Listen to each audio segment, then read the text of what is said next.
नमस्कार, सत श्री अकाल, आदाब दोस्तों। क्राइम स्टोरीज की दुनिया में आपका स्वागत है। लेके आया हूँ एक बार फिर नई कहानी। अगर आपने हमारे चैनल को सब्सक्राइब नहीं किया तो जल्दी से सब्सक्राइब कर लीजिए, क्योंकि मैं लेकर आता रहूंगा रोज एक नई कहानी। तो चलिए शुरुआत करते हैं नई कहानी की।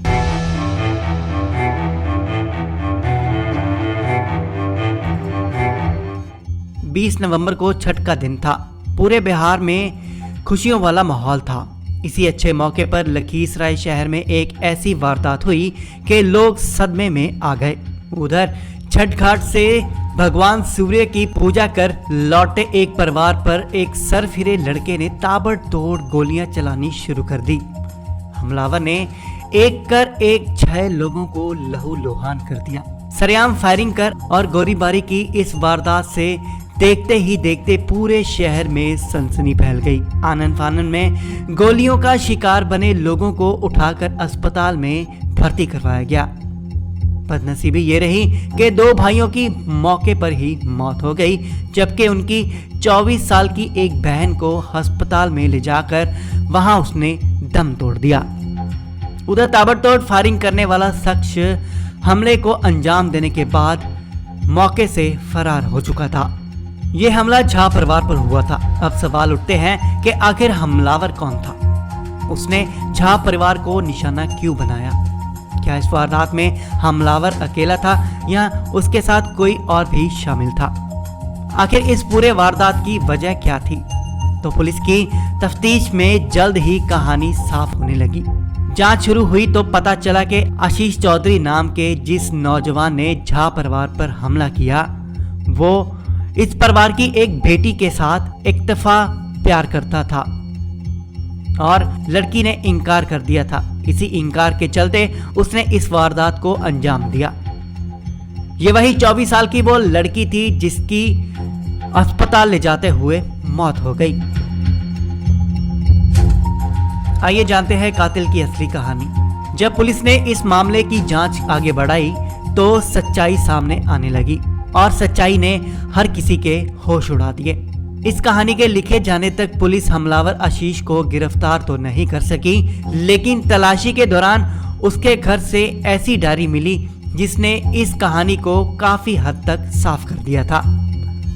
पुलिस की माने तो आशीष के घर की तलाशी के दौरान उसके घर से पुलिस को एक डायरी मिली जिसमें आशीष ने अपनी लव लाइफ को लेकर 15 पन्नों का एक नोट लिखा हुआ था।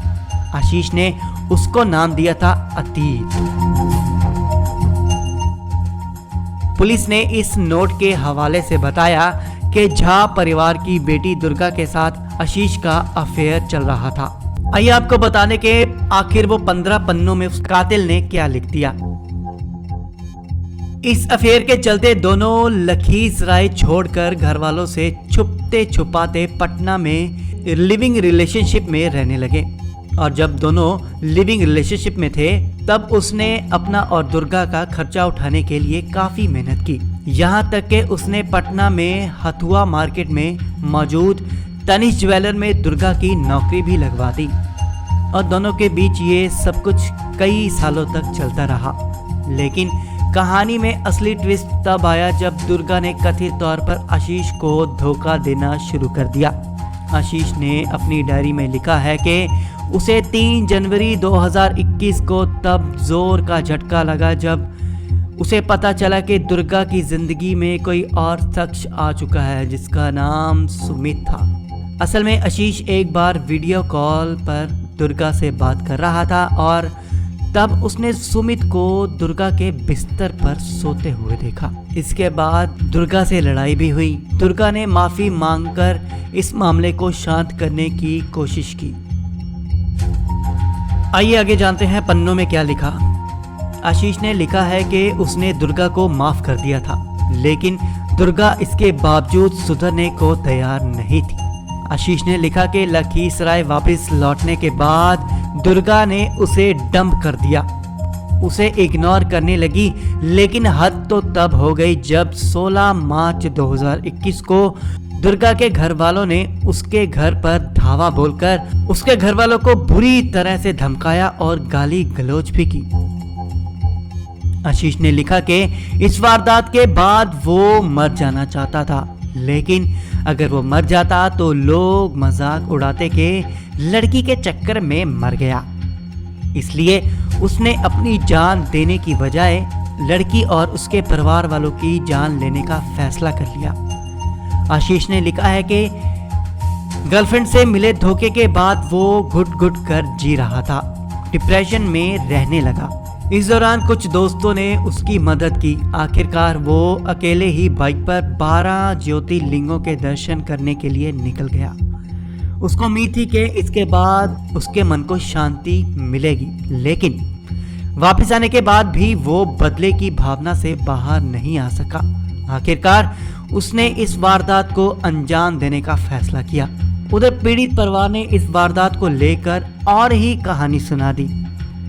परिवार का कहना है कि आशीष उनकी बेटी के साथ शादी करना चाहता था, लेकिन वो इसके लिए तैयार नहीं थे।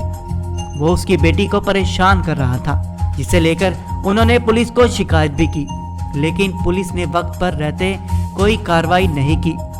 आशीष ने झा परिवार पर हमला कर 3 लोगों की जान ले ली और कई लोगों को जख्मी कर दिया, जो जिंदगी और मौत के बीच अभी भी झूल रहे हैं। तो दोस्तों, ये थी एक नई कहानी। एक बार फिर और नई कहानी लेकर आपके साथ हाजिर होऊंगा। तब तक के लिए सुरक्षित रहें, हमें इजाजत दीजिए। शुक्रिया।